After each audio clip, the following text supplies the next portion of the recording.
হয় অপবিত্র নরকে।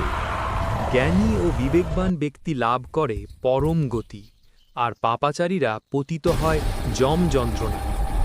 পাপীরা এই সংসারে যে দুঃখ ভোগ করে এবং মৃত্যুর পর তারা কিভাবে যমযাতনা ভোগ করে তা শোনো।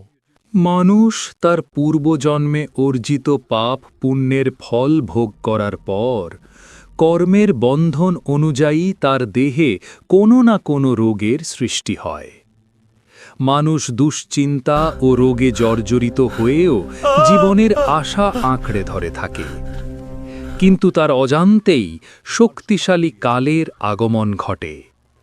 ইন্দ্রিয় সংযমহীন সেই মানুষটি নিজ জনদের কান্নার মাঝেই প্রচণ্ড যন্ত্রণায় মৃত্যুবরণ করে, তবুও তার মধ্যে কোনো অনুশোচনার জন্ম হয় না।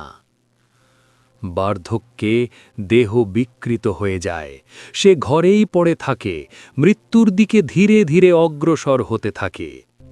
শরীর থেকে প্রাণবায়ু ধীরে ধীরে বেরিয়ে আসতে থাকে, গৃহরক্ষীর মতো নীরবে দিন কাটায়। রোগের কারণে তার অগ্নিশক্তি নিভে যায়, অল্প আহার ও অল্প নড়াচড়াই সম্বল।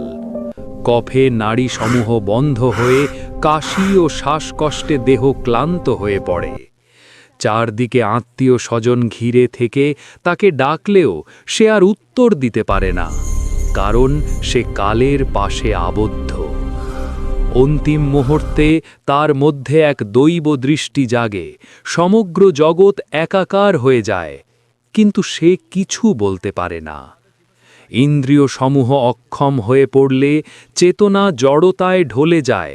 তখন যমদূতদের উপস্থিতিতে প্রাণবায়ু কাঁপতে কাঁপতে সঞ্চালিত হতে থাকে, শ্বাস নিজ স্থান থেকে সরে যায়।